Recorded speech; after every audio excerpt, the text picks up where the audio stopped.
Hello. तो आज हम सॉल्व करने वाले हैं paper 2 of management UGC NET December 2019 का पेपर। मैं हर एक क्वेश्चन डीप में करने वाली हूँ और हर एक टॉपिक एक्सप्लेन करने वाली हूँ, तो इसमें टाइम लगेगा। अगर आपको लगता है कि ये आंसर आपको आता है तो आप उसे स्किप करके नेक्स्ट क्वेश्चन पे बढ़ जाइए। मैं ऑप्शंस रीड नहीं करूँगी क्योंकि वो ऑलरेडी स्क्रीन पे दिख रहा है। मैं बस क्वेश्चंस रीड करूँगी एंड फिर जो कॉन्सेप्ट रिलेटेड चीज़ें हैं वो एक्सप्लेन करूँगी। So starting with question number 1, in microeconomics, which among the following sequence in respect of internal issues of the business firm is correct? तो यहाँ पर माइक्रो इकोनॉमिक्स की बात हो रही है इंटरनल इश्यूज़ की, तो इससे मैं एक्सप्लेन कर देती हूँ एक बार अच्छे से।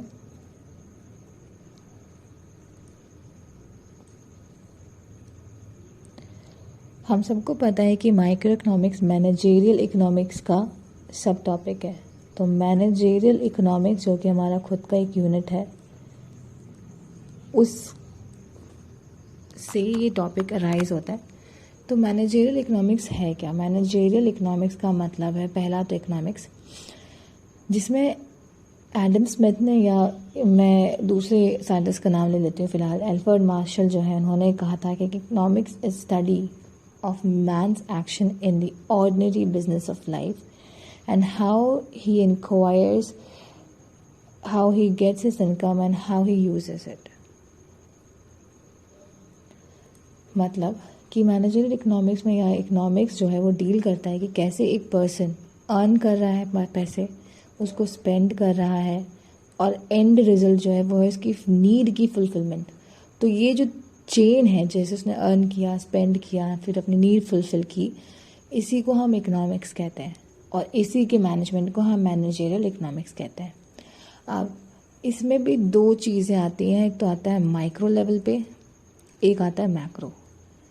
तो मैक्रो और माइक्रो इकोनॉमिक्स में बहुत डिफरेंसेस है। हमें इसे एक बार रीड करना है, तो मैं इसे एक बार फिर से क्लियर करके अच्छे से लिख देती हूँ। Micro economics and macro economics difference क्या है? जब मैं माइक्रो इकोनॉमिक्स की बात कर रही होती हूँ तो मेरा यहाँ मेन फोकस है किसी इंडिविजुअल पे, हाउस होल्ड पे, या फर्म की बिहेवियर पर। मतलब किसी एक इंडिविजुअल की यहाँ बात होगी, एक मे बी एक सिंगल हाउस होल्ड की बात हो रही हो यहाँ पर, या एक ऑर्गेनाइजेशन की बात हो रही हो। तो माइक्रो में क्या होता है कि यहाँ पर हमारा मेन फोकस होता है कैसे हम अपनी सप्लाई को, अगर मैं ऑर्गेनाइजेशन पे बात करूँ तो कैसे हम अपने सप्लाई को मैच कर रहे होते हैं, मैच विथ द प्राइस। अब इसका मतलब ये है कि देखो, जैसे मैंने मार्केट में क्या किया, लॉ ऑफ डिमांड, वैसे मैं ये थर्ड पॉइंट है कि इसमें लॉ ऑफ डिमांड हो गया या आपका प्राइसिंग थ्योरी हो गई, ये सारी थ्योरीज इसमें हम पढ़ते हैं।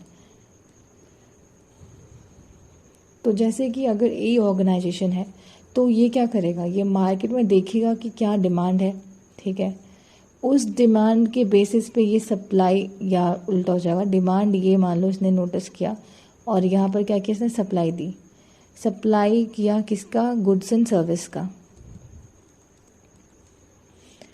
अब ये गुड्स एंड सर्विसेज का क्या प्राइस होगा, वो चीज़ भी डिटरमाइन करना इसका खुद का इंटरनल इश्यू है, ठीक है। और ये जो इंटरनल इश्यू से डील कर रहा है, चीज़ें इंटरनल इश्यू से जो डीलिंग हो रही है वो हो रहा है किसमें, माइक्रो में।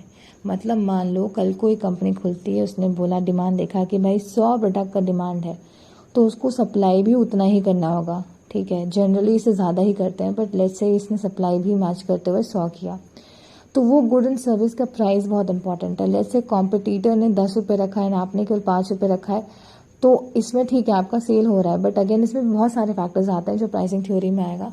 तो आपको क्या प्राइस रखना है गुड एंड सर्विस का, ये भी इसमें डील होगा। सारे इंटरनल इश्यूज जो होती हैं किसी भी ऑर्गेनाइजेशन की, वो सब माइक्रो में आती है। मैक्रो में हम बात करते हैं इकोनॉमी एज होल, मतलब इकोनॉमी को पूरी तरह से हम यहाँ पर कवर करेंगे। यहाँ पर अभी हमने इंडिविजुअल लेवल पे किया था, और यहाँ पर हम पूरी इकोनॉमी की बात करते हैं कि भाई जैसे जीडीपी क्या है, ठीक है, इन्फ्लेशन क्या है, और उसका क्या असर पड़ेगा आपकी ऑर्गेनाइजेशन पे। ठीक, ये बहुत इंपॉर्टेंट स्टडी हो गया। अगर कल को कोई कंपनी खुलती है ए, ठीक है, जैसे ए कंपनी खुलेगी तो उसे अपने बाहर के इकोनॉमी पे भी बहुत ध्यान देना पड़ेगा कि क्या जीडीपी चल रही है, कैसा इन्फ्लेशन है, इन्फ्लेशन रेट क्या है, अनएम्प्लॉयमेंट रेट क्या है, ग्रोथ रेट क्या है, वगैरह वगैरह, तो सब इसी में आएंगे। मैं लिख भी देती हूँ, अनएम्प्लॉयमेंट रेट भी इसके अंदर आता है। अब हम देख रहे हैं कि यार जीडीपी इन्फ्लेशन ऐसा तो नहीं कि किसी कंपनी के खुद के अंदर कोई इन्फ्लेशन चल रहा है या अनएम्प्लॉयमेंट चल रहा है, ये पूरी इकोनॉमी की बात होती है, पूरी एक नेशन की बात होती है, क्योंकि ये कंपनी से बाहर की डिसीशंस हैं, तो ये हो जाएगा हमारा एक्सटर्नल इश्यूज। तो जो भी एक्सटर्नल इशू होती है किसी भी कंपनी का, वो मैक्रो डील कर रहा होता है। मैक्रो का मतलब ही एक लार्ज स्केल पर पूरी इकोनॉमी को लेकर चलता है, माइक्रो का मतलब है स्मॉल स्केल पर। तो यहाँ पर केवल हम इंटरनल इशू की बात करते हैं। तो ये तो हो गया बेसिक डिफरेंस। अब मेन आता है सीक्वेंस की, जो वहाँ पर बात हो रही थी। तो पहला चीज़ आता है व्हाट टू प्रोड्यूस। आपको पता होना चाहिए कि आपको कौन सा प्रोडक्ट बनाना है, मार्केट में क्या लॉन्च करना है, क्या नेचर होगा। तो फर्स्ट सीक्वेंस होगा व्हाट टू प्रोड्यूस, क्या आप मार्केट में लेकर आना चाह रहे हो, बिजनेस क्या है, नेचर ऑफ प्रोडक्ट क्या है। So nature of product and business, what business is, ठीक है। फिर आता है हाउ टू प्रोड्यूस, टेक्नोलॉजी। ठीक है, आपको पता चल गया कि आपको एक प्रोडक्ट बनाना है, तो उसकी टेक्नोलॉजी भी तो पता होना चाहिए, क्या क्या टेक्नोलॉजी लगेगी, क्या क्या खर्चा होगा, ठीक है। इसमें सारे मशीन्स, इक्विपमेंट्स, ऑपरेशन, प्रोसेस, सब चीज़ आ जाएगा। फिर आता है हाउ मच टू प्रोड्यूस। ठीक है, आपने प्लांट का देख लिया कि भैया आप प्लांट लगाओगे, इसमें ये टेक्नोलॉजी यूज़ होगी और ऑपरेशंस ये होंगे, ये प्रैक्टिसेस होनी है, सब चीज़ डिफाइन कर दी। तो अब आपके बताना भी तो होगा ना कि हाँ आप कितना प्रोड्यूस करोगे, यानी साइज ऑफ फर्म क्या होगा आपका। लास्टली आप देखोगे क्या कि प्राइस क्या रखना है प्रोडक्ट का, डिटर्मिनेशन ऑफ प्राइस। तो ये सीक्वेंस है, क्या प्रोड्यूस करना है, कितने, कैसे प्रोड्यूस करना है, कितने अमाउंट में प्रोड्यूस करना है, और प्राइस क्या रखनी है। तो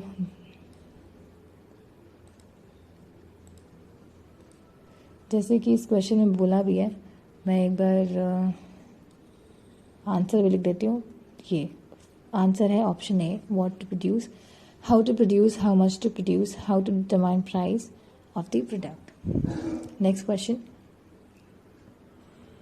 इसमें एक चीज़ और, मैं अगर माइक्रो इकोनॉमिक्स या मैनेजरियल इकोनॉमिक्स की बात करूँ तो ये एक बहुत बेसिक टॉपिक है जो आपने पढ़ा होगा, और ये पूछता भी है कई बार कि who is the father of managerial economics. तो उनका नाम क्या है, उनका नाम है Adam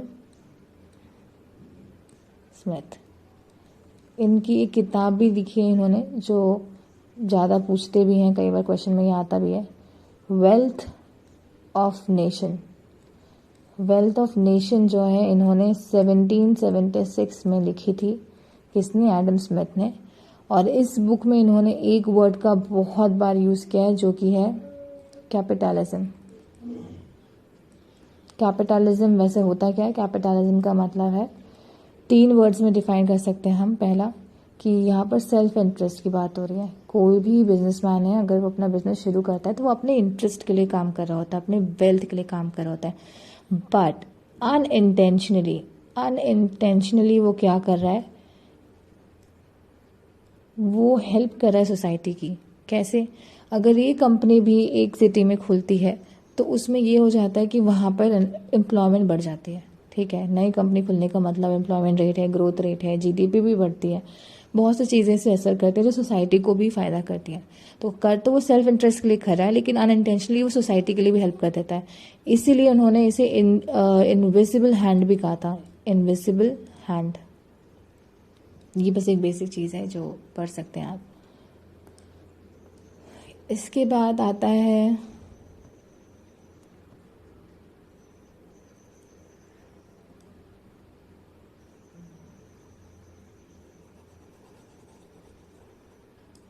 Which of the following describes a combination of manufacturing system designed to ensure that theoretically 100% goods units flow to subsequent operations, जिसमें automation, पाका योक एंड काइजन। अब देखो, अब इसका मैं एक रफ बता देती हूँ और ये बहुत इंपॉर्टेंट भी है।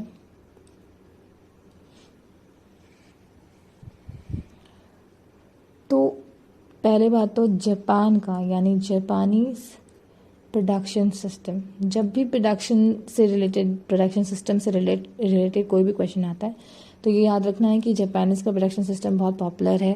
क्वेश्चन इसी से आते हैं, इसके बहुत मेथड्स जो आपको पढ़ने पड़ेंगे डीप में। तो जापानीज प्रोडक्शन सिस्टम जब मतलब इनफैक्ट एक ट्रिक भी है कि कई बार नाम पूछता है कि किसने क्या दिया है, तो यूजुअली आप मतलब आप ये ध्यान में रखिए दिमाग में कि जापानीज प्रोडक्शन सिस्टम ही सबसे ज़्यादा पॉपुलर है।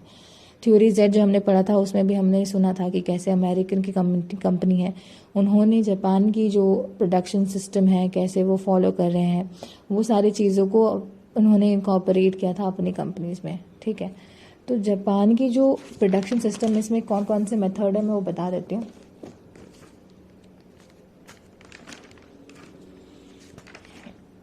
जिससे पहला है काइजन, ये ऑप्शन में भी था, ऑप्शन डी में था। काइजन है, इसका मतलब होता है सेल्फ या सेल्फ विनिंग। हम ये लिख सकते हैं कंटिन्यूस इम्प्रूवमेंट, कंटिन्यूस इम्प्रूवमेंट। तो जापानीज में ना इसका मतलब ही होता है, जापानीज टर्म में कंटिन्यूस इम्प्रूवमेंट। इनका ये मानना है कि आप प्रोडक्टिविटी को बढ़ाने के लिए अपनी जो भी ऑपरेशन है उस पर फोकस करिए, प्रोडक्शन सिस्टम पे फोकस करिए, उसे कंटिन्यूली इम्प्रूव करिए। ठीक है, तो ये किसने दिया था, या मैं इसको एक एग्जांपल से समझाती हूँ। पहले टोयोटा जो कंपनी है उन्होंने ये इनकरेज किया था और सब ने सारे एम्प्लॉयज़ को सारे एम्प्लॉयज़ जो थे उनके अंदर काम कर रहे थे, उनको ये बोला था कि भाई आप क्या करिए, आप आइडेंटिफाई करिए कि कहाँ कहाँ इम्प्रूवमेंट की ज़रूरत है और उनका सोल्यूशन निकालिए खुद से, और फिर हम एक ब्रेनस्टॉर्मिंग टाइप सेशन करेंगे जिसको उन्होंने काइजन ब्लिट्स नाम दिया था। काइजन ब्लिट्स, कि भाई हम काइजन ब्लिट्स रखेंगे, एक तरीके से ब्रेनस्टॉर्मिंग है, या जहाँ पर ये लोग वॉलंटरी अपने एम्प्लॉयज़ को सबको बोलते हैं कि भाई आप चाहिए प्रोडक्शन सिस्टम देखिए, क्या पोटेंशियल इम्प्रूवमेंट हो सकती है, उसका सोल्यूशन क्या हो सकता है, हम उस पर डिस्कशन करेंगे। फिर आता है इसमें भी PDCA साइकिल, ये थोड़ा इम्पॉर्टेंट पार्ट भी है। PDCA साइकिल, ये इसका फुल फॉर्म कई बार आता है तो इम्पॉर्टेंट है। PDCA साइकिल का मतलब है plan, do, check and act. पहले आप प्लान करिए अपना जो भी प्रोसेस है उसको करो, फिर एक्शन करो, फिर चेक करते रहो कि कोई इम्प्रूवमेंट की तो ज़रूरत नहीं है, आपको लगता है इम्प्रूवमेंट की ज़रूरत है तो उसमें एक्ट करें। So plan, do, check and act. इसके बाद इसमें आता है कानबन। कानबन में भी वैसे कंटिन्यूस इम्प्रूवमेंट ही है, जिसके यहाँ पर विजुअल क्यूज़ प्रोवाइड कर देते हैं। विजुअल क्यूज़ ये बताने के लिए कि भाई समय हो गया है, अब आप ऑर्डर जो है प्लेस करिए, जो पार्ट्स और मटेरियल्स रिक्वायर्ड हैं वो होने वाले ख़त्म। ठीक है, विजुअल क्यूज़ होते हैं या विजुअल कार्ड्स आप कह लो, उसके थ्रू ये चेक करते हैं, चेक टाइमिंग ऑफ ऑर्डर। मान लो अभी रॉ मटेरियल्स, मान लो मशीन A है, ये मशीन B है, ये मशीन C है। अब इनके सबके अलग अलग कार्ड्स होंगे। इसका मान लो ग्रीन कार्ड हो गया, इसका मान लो ब्लू कार्ड हो गया। तो जब A का रॉ मटेरियल ख़त्म हो जाएगा तो यहाँ पर इसका मान लो ब्राउन है, तो जब A का ख़त्म हो जाएगा तो ब्राउन कलर वाला जो ग्रीन कार्ड है, ब्राउन वाला कार्ड है, ये ऊपर आ जाएगा, जिससे पता चल जाएगा वर्कर्स को कि हाँ भाई इनका रॉ मटेरियल्स इस स्टेज पे ख़त्म हो रहा है तो जल्दी से ऑर्डर कर दिया जाए। ग्रीन वाला तब आएगा जब उनको लगेगा कि भाई B मशीन में जो रॉ मटेरियल्स रिक्वायर्ड है वो ख़त्म हो रहे हैं तो इनको अब बढ़ाइए। सिमिलरली सी वाले केस में कि भाई ब्लू कार्ड आ जाएगा कि भाई यहाँ पर ऑर्डर्स ख़त्म हो रहे हैं, इनका जो मटेरियल है, रॉ मटेरियल्स हैं या जो प्रोसेस मटेरियल मतलब ए से प्रोसेस होकर जो बी में जा रहे हैं वो सारे ख़त्म हो रहे हैं, रन आउट हो रहे हैं, आप उन्हें ऑर्डर करिए। तो ये भी एक अच्छा मेथड है टाइम सेव करने का। इससे बहुत सारी चीज़ें होती हैं। कैसे, अगर आपका जो डिले होता है, डिले इन ऑर्डर डिलीवरी, तो ये चीज़ कम हो जाती है। क्यों? क्योंकि भाई आप टाइमली, आपको पता है कि कब मटेरियल चाहिए, क्या चाहिए, तो आप टाइमली प्रिपेयर कर सकते हो। तो इससे आपकी क्वालिटी मैनेजमेंट भी हो जाता है कि क्वालिटी भी अच्छी रहती है। और भी कई इसके फ़ायदे हैं। फिर कानबन के बाद आता है पोका योग, इसको मैं भी क्लियर कर देती हूँ। तीसरा है पोका योग, ये भी ऑप्शन में लिखा था, तो पोका योग भी हम एक बार पढ़ लेते हैं।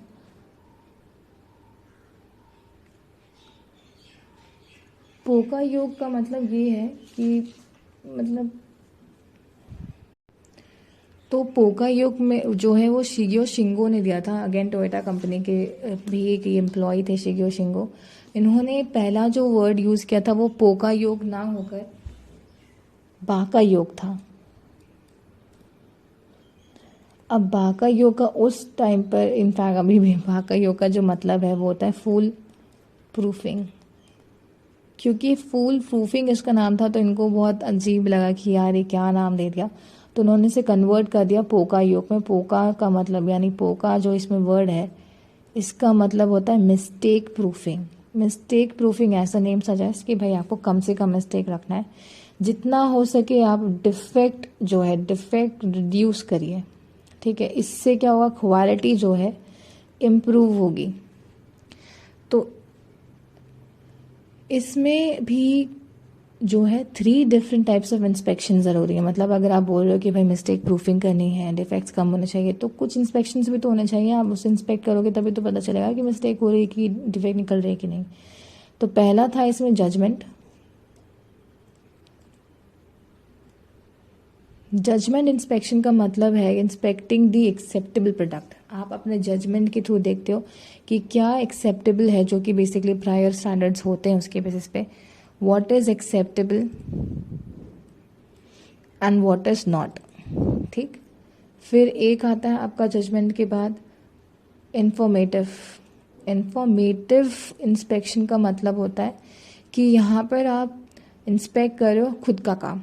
ठीक है, कि भाई अगर आप अपने जजमेंट के थ्रू कर रहे हो जो कि प्रायर स्टैंडर्ड पे बेस है, या आप कोई भी काम की कोई भी डिसीजन ले रहे हो कि भाई ये डिफेक्ट है या जो भी है, आप अपना इन्फॉर्मेशन ज़रूर दोगे सेल्फ वर्क पे कि आप कैसा काम कर रहे हो, आप अपना क्वालिटी से काम कर रहे हो कि नहीं, कितना प्रोडक्ट में इन्वेस्ट कर रहे हो, कितने अच्छे से काम कर रहे हो, वो सारी चीज़ें। इसके बाद आता है सोर्स इंस्पेक्शन। मतलब अब यहाँ पर हम देखेंगे कि जो प्रोडक्शन इन्वायरमेंट है वो कैसा है। तो यहाँ इंस्पेक्शन केवल प्रोडक्ट की नहीं हो रही है, हम सारी चीज़ें लेके चल रहे हैं। मान लो अगर एक प्रोडक्ट है जो कंपनी बना रही है, तो पहले तो हमें इस बॉक्स के अंदर जितने भी प्रोडक्ट्स हैं, मान लो मैंने कोई सैम्पल चूज़ कर लिया, उस बॉक्स को निकाला और चेक कर लिया। मतलब इस इंस्पेक्शन के भी काफ़ी मेथड्स होते हैं। तो उसमें जजमेंट में हमने क्या किया, हमने जज किया कि कौन सा प्रोडक्ट एक्सेप्टेबल है और क्या कौन सा नहीं। अब जो वर्कर्स हैं काम कर रहे हैं इस प्रोडक्ट को बनाने के लिए, उसको भी तो आपको इंस्पेक्ट करना होगा कि भाई ये लोग क्वालिटी को मेंटेन करते हुए काम कर रहे हैं कि नहीं, प्रॉपरली सारे जो कोड ऑफ कंडक्ट हैं, जो भी इनको रूल्स एंड रेगुलेशंस फॉलो करने हैं वो हो रहे हैं कि नहीं। फिर तीसरा चीज़ आता है भाई जिस इन्वायरमेंट पे, जिस प्रोडक्शन इन्वायरमेंट के लोग काम कर रहे हैं वो सही है कि नहीं। स्पेशली ये फूड इंडस्ट्री में होता है कि आपको अपने प्रोडक्शन इन्वायरमेंट का बहुत ध्यान देना पड़ता है। तो ये 3 तरीके के बेसिकली इंस्पेक्शंस हैं जो होते हैं। इसमें एक चीज़ और है जो हमें पढ़नी है, वो है प्रिंसिपल ऑफ पोका योग। तो प्रिंसिपल ऑफ पोका योग में अगर मैं शॉर्टकट में बोलूँ तो ERPFDM।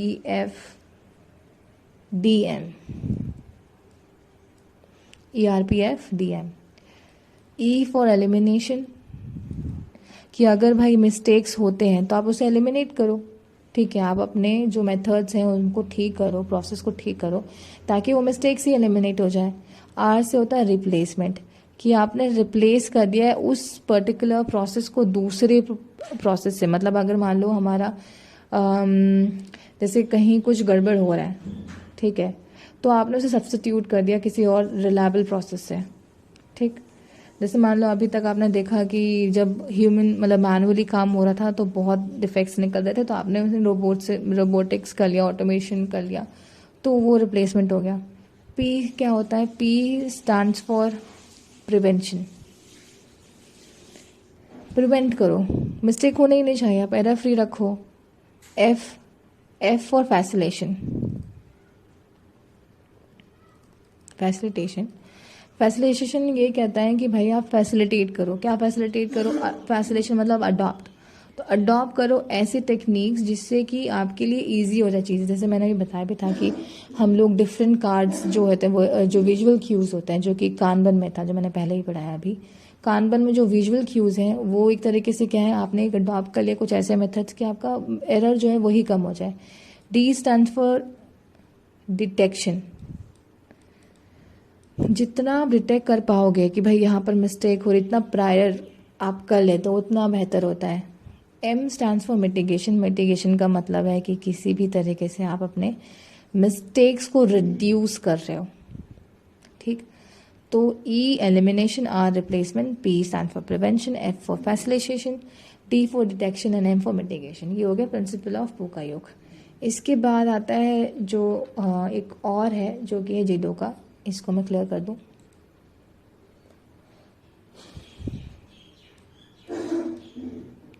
वैसे तो इसमें आगे 7 types of waste in lean management, ये भी इसी का पार्ट है, जापानीज प्रोडक्शन सिस्टम का ही पार्ट है, बट इसको हम अलग टॉपिक करके करेंगे क्योंकि वो बहुत बड़ा टॉपिक हो जाएगा एंड बहुत डिटेल में भी है।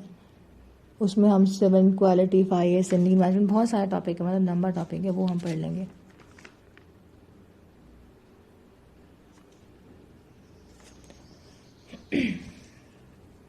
तो अब आता है जिडो का।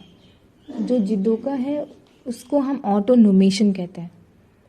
मतलब ऑटोनोमेशन नहीं, एक्चुअली ऑटोनोमेशन, हाँ ऑटोनोमेशन क्यों है मैं ये बता दूं पहले। ऑटोनोमेशन देखो इसमें क्या आता है,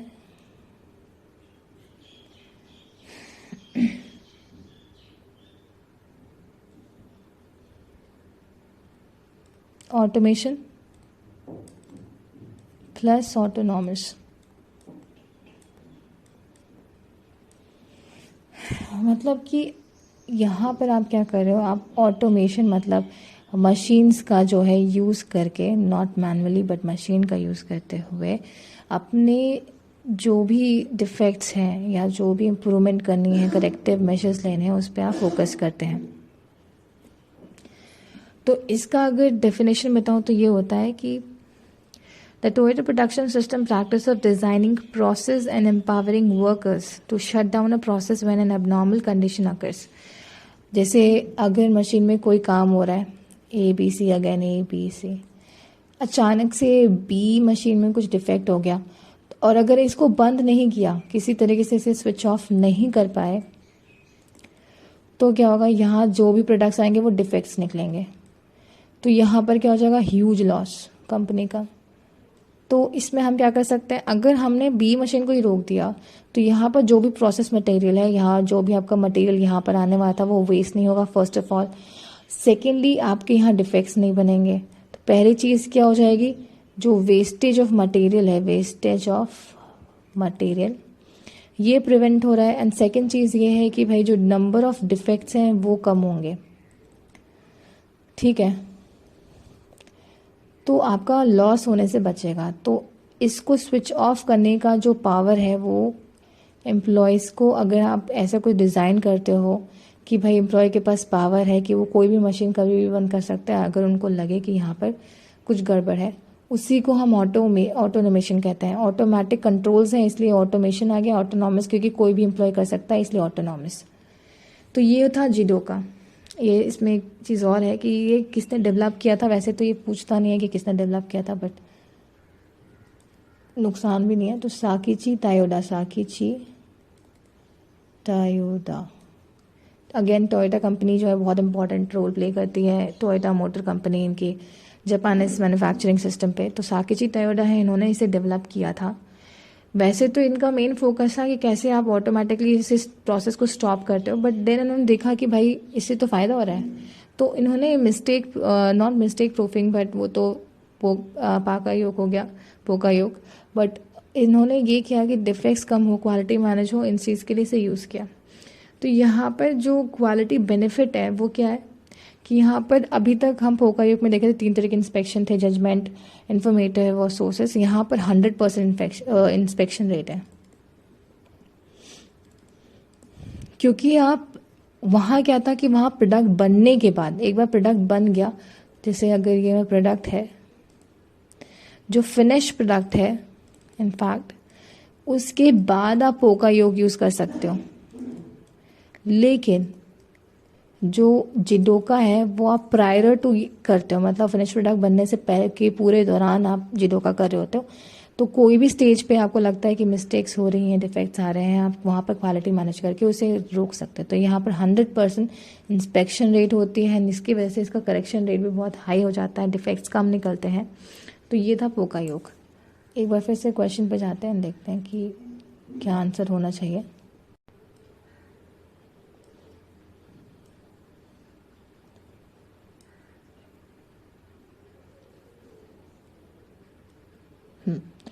ऑटोमेशन मैंने बताया कि ये जिडो का होता है। ऑटोमेशन मतलब ऑटोमेटिक मशीन का यूज़। काइजन का मतलब मैं बता चुकी हूँ कि इसमें कंटिन्यूस इम्प्रूवमेंट है।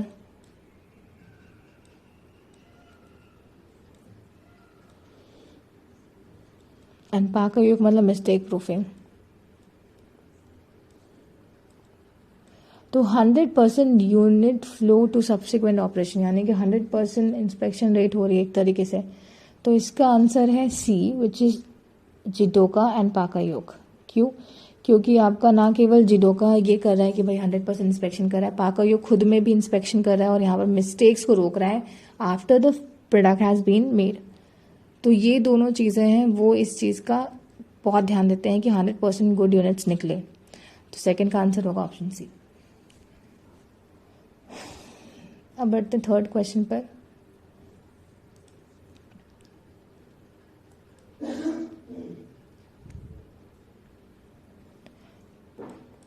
The right sequence in respect of stages of group development. अब इसमें टॉपिक है ग्रुप डेवलपमेंट का, इसमें ज़्यादा टाइम नहीं लगेगा, इसको मैं ऐसे ही समझा देती हूँ आंसर के साथ। तो थर्ड का जो आंसर है वो है ए। अब इसमें भी हमें जो 2-3 चीज़ें पढ़नी है वो क्या है,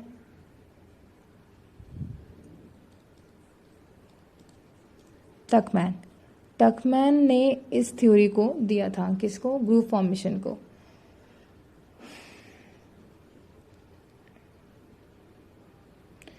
तो फर्स्ट स्टेज क्या होती है? फॉर्मिंग। फॉर्मिंग का मतलब है कि यार सब मेंबर्स आ ही रहे होते हैं ग्रुप के, मिल रहे होते हैं, बातें कर रहे होते हैं, कुछ भी एम क्लियर नहीं होता है। तो मैं यहाँ पर लिख देती हूँ, फॉर्मिंग स्टेज पे एम क्लियर नहीं होता है, एम इज नॉट क्लियर।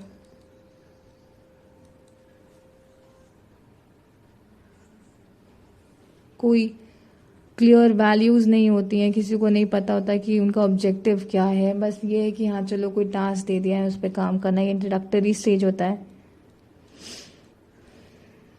फिर आता है स्टॉर्मिंग। स्टॉर्मिंग का मतलब है अब जैसे यार ग्रुप में मिल गए, लोग आ गए, तो जाहिर सी बात है क्योंकि सारे लोग अलग अलग, मतलब वेराइटीज़ है यहाँ पर, डाइवर्सिटी बहुत है वर्कफोर्स की। तो यहाँ पर क्या होता है, क्लैशेस होती हैं, लोगों में लड़ाई होती है, बहुत झगड़ा झगड़ी होती है। तो वो स्टॉर्म है, जैसे एक स्टॉर्म आता है बिल्कुल वैसे स्टॉर्मिंग। फिर आता है नॉर्मिंग। नॉर्मिंग का मतलब है कि अब सब सेटल डाउन हो गए, ठीक है, बातें हो गई, जो भी लड़ाई है सब हो गया, अब सब लोग सेटल डाउन हो गए, ठीक है। तो ये हो गया आपका नॉर्मिंग स्टेज। यहाँ पर आपकी सबकी कॉमन बिलीव्स वैल्यूज बन जाती है, सबको पता चल जाता है कि अच्छा ये एम है, हमें इस पे फोकस करना है। टीम वर्क पे फोकस होता है, क्योंकि टीम वर्क पे फोकस है, आपको पता है कि क्या ऑब्जेक्टिव्स है। तो अब ये लोग परफॉर्म करते हैं। परफॉर्मिंग का मतलब ये है कि अब इन्होंने काम करना शुरू किया, टीम वर्क दिखाना शुरू किया। एडजर्निंग का मतलब है जैसे ही टास्क कंप्लीट हुआ, अब वो ग्रुप जो है एडजर्न हो गई, मतलब कि अब वो डिमोलिश हो गई है। ग्रुप टास्क के लिए बनी थी, टास्क कंप्लीट होते ही खत्म हो गई। इतना ही पढ़ना था ग्रुप फॉर्मेशन में।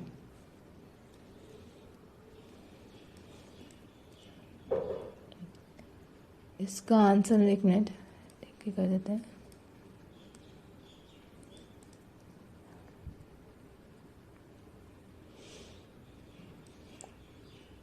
फोर्थ का आंसर क्या है? फोर्थ क्वेश्चन पूछ रहा है, ये असर्शन रीजनिंग का है कि international product standardisation is least costly in terms of both manufacturing and marketing cost for the company. So companies should bring uniformity in their marketing mix elements and no change in the product.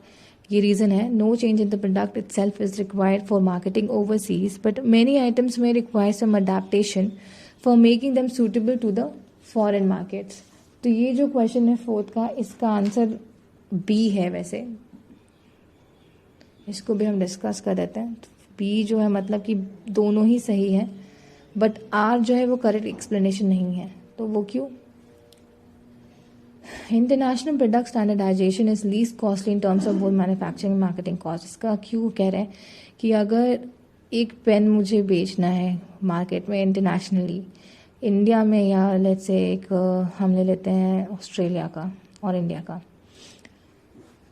अगर मैंने internationally product का standard same रखा है कि pen में जो भी 1 2 3 features हैं ये एक पर्टिकुलर स्टैंडर्ड में मेंटेन है, चाहे वो इंडिया में बेचे जाए चाहे वो ऑस्ट्रेलिया में बेचे जाए, ठीक है, तो इसमें खर्च कम होगा। क्यों?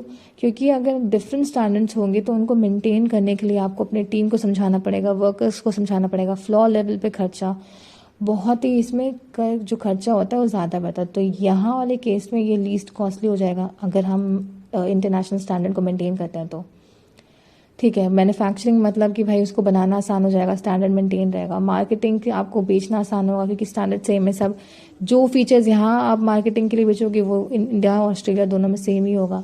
So company should bring uniformity, तो इसलिए वो कह रहा है कि कोशिश कंपनी की यही रहनी चाहिए कि उसकी जो मार्केटिंग मिक्स एलिमेंट्स है उनमें यूनिफॉर्मिटी बने रहे। रीज़न में बोल रहा है क्योंकि अगर प्रोडक्ट में हम चेंज नहीं करते हैं या no change in the product itself is required for marketing overseas but many items में रिक्वायर सम अडेप्टेशन। मतलब ये कह रहा है कि भाई सीधी बात है, कोई भी प्रोडक्ट आप इंटरनेशनली बेच रहे हो, मार्केटिंग कर रहे हो ओवरसीज की, मान लो इंडिया ऑस्ट्रेलिया की ही बात कर लो, तो उसमें आपको प्रोडक्ट में कोई चेंज की ज़रूरत नहीं, करने की ज़रूरत नहीं होती है। बस उसमें कुछ मतलब हो सकता है कुछ अडेप्टेशन हो ताकि वो फॉरेन मार्केट के सूटेबल, मान लो यही पेन है, मैंने जो एडवर्टीजमेंट बनाया शायद वो कल्चरली सही नहीं हो इंडिया के लिए, तो हो सकता है कि अब उस एडवर्टीजमेंट में मुझे कुछ सर्टेन अडेप्टेशन करनी पड़े, वो बात बिल्कुल सही है। लेकिन ये इसको एक्सप्लेन नहीं करता है, ये एक्सप्लेन नहीं कर रहा है कि क्यों मुझे इंटरनेशनल स्टैंडर्ड मेंटेन करना चाहिए। ये बस एक रीज़न दे रहा है जो कि बहुत सही रीज़न भी है कि अगर आप इंटरनेशनली प्रोडक्ट बेच रहे हो तो आपको कुछ सर्टेन अडेप्टेशन जो है करनी पड़ेगी। इसका आंसर मैं बता चुकी हूँ। अब हम बढ़ते हैं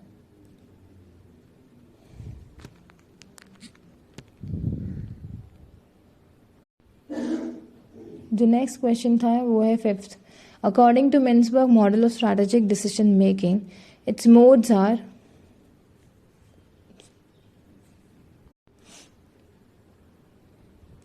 तो इसमें है जैसे मैनेजेरियल, एक एक करके समझते हैं।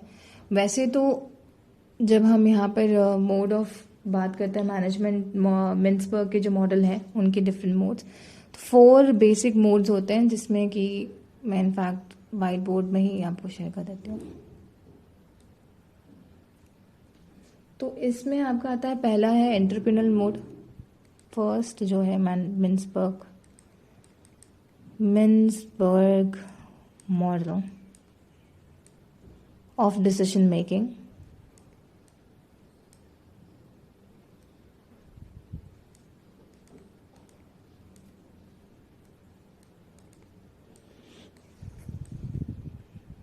एंटरप्रेन्योरल की मतलब यहाँ पर जैसे हम बोलते हैं एंटरप्रेन्योर्स जो होते हैं वो रिस्क टेकर्स होते हैं या वो ग्रैब करते हैं अपॉर्चुनिटीज़ को।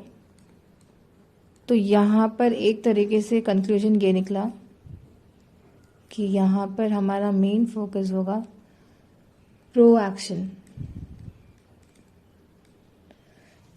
मतलब जब भी कोई नई अपॉर्चुनिटी आई तो आपने जो डिसीजन लिया है उस न्यू अपॉर्चुनिटी को ध्यान में रखते हुए कि जब भी कोई मार्केट में नई अपॉर्चुनिटी आएगी आपने उस बेसिस पे अपनी मार्केटिंग स्ट्रैटेजीज को चेंज किया है, तो वो हो गया प्रोएक्शन एंटरप्रेन्योरल मोड, ठीक है।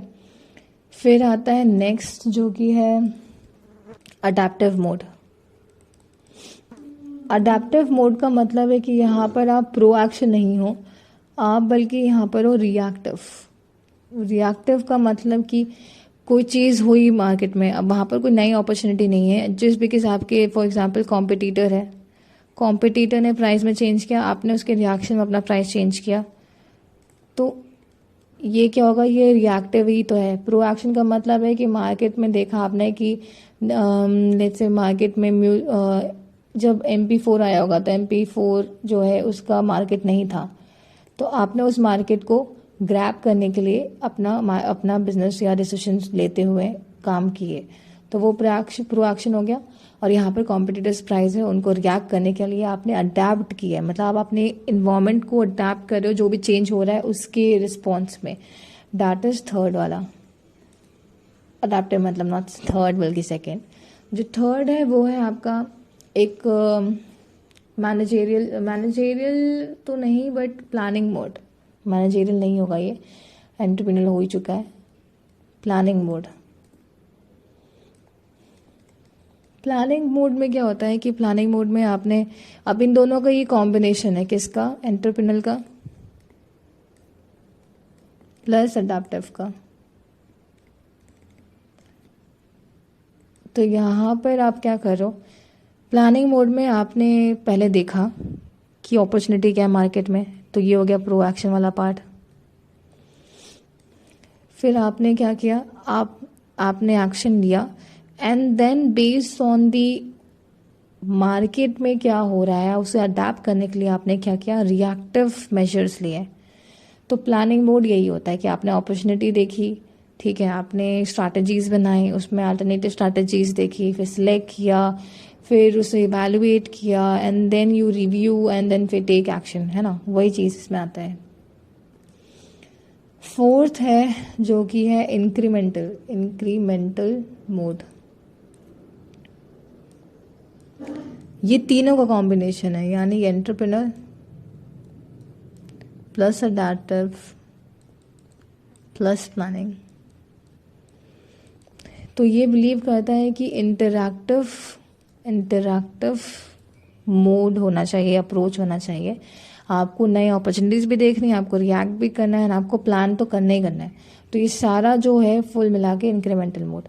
तो ये 4 मोड्स हैं मिन्सबर्ग के फॉर डिसीजन मेकिंग। अब हम क्वेश्चन पे जाते हैं।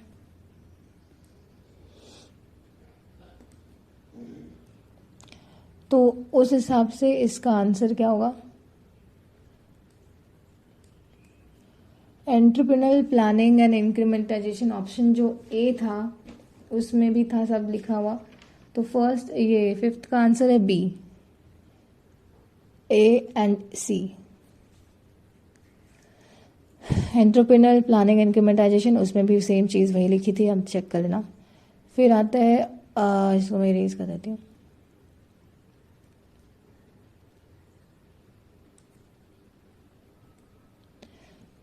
नेक्स्ट क्वेश्चन जो कि है match the following.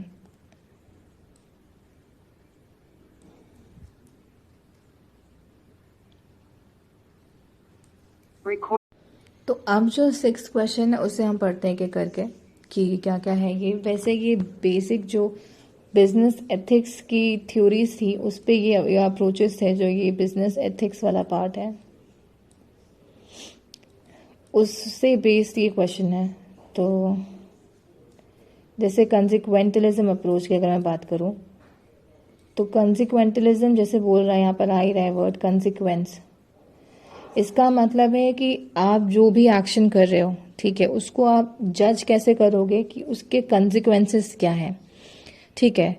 So this theory जजेस वेदर और not something is right by what it consequences are, ठीक है। कई बार हम ऐसे कुछ काम करते हैं जो मे बी गलत हो मोरली, बट उसके कंसिक्वेंसेस अच्छे होते हैं। फॉर एग्जाम्पल लाइंग, अगर बोलते नहीं, अगर आपने एक झूठ जो जिंदगी बना ले या अच्छे के लिए काम के लिए हो, वो झूठ नहीं होता, वैसे ही चीज़ है। इसको दिया था थॉमस हॉबिस एयॉर्ड ब्रांड, ये जो लिखा है इन्होंने, ये आपको नेम याद करने पड़ेंगे। वैसे ऐसे क्वेश्चंस यूजुअली आते नहीं हैं, यूजुअली ये आता है कि भैया इनके मतलब क्या है, बट एक बार इसमें नज़र ज़रूर मार लीजिए क्योंकि एक बार आया तो आगे शायद आ सकता है।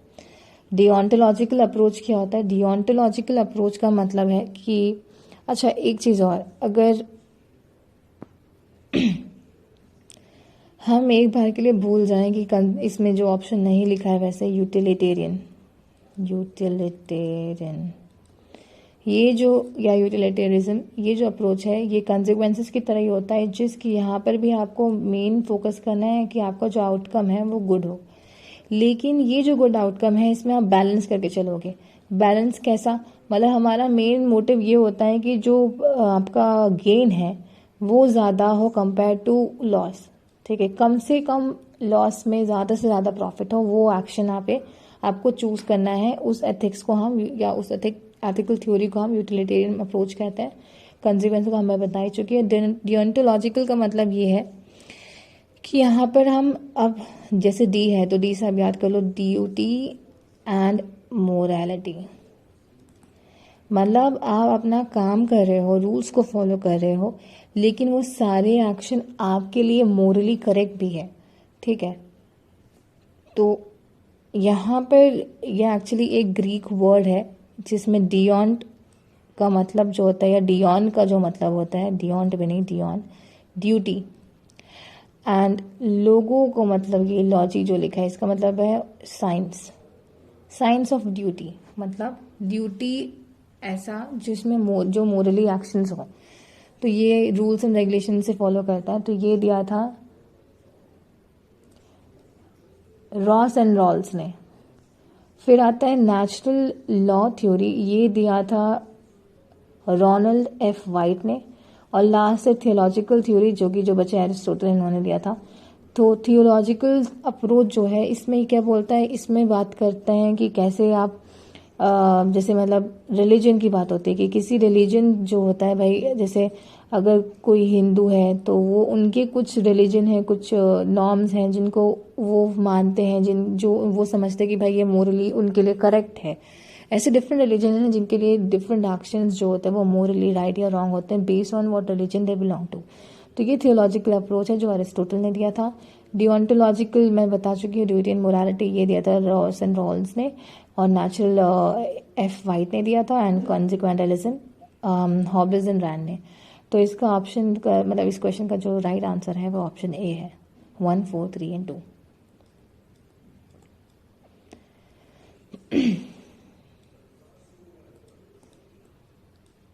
सेवेंथ का जो क्वेश्चन है वो है public relation as a part of promotion in marketing refers to management of reputation of the company, promoting products and brands of the company, managing an event of the company या conducting publicity campaigns around relevant issues।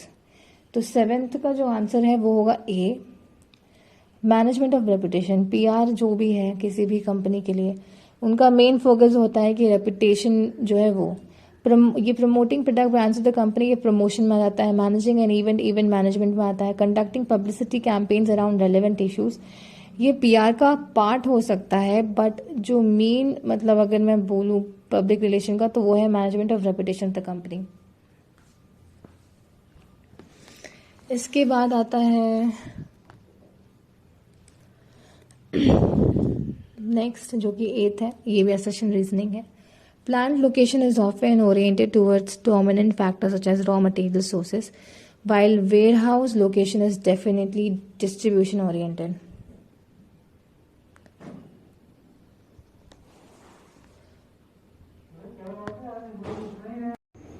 Hello, तो आज हम solve करने वाले हैं paper 2 of management UGC NET December 2019 का paper. मैं हर एक क्वेश्चन डीप में करने वाली हूँ और हर एक टॉपिक एक्सप्लेन करने वाली हूँ, तो इसमें टाइम लगेगा।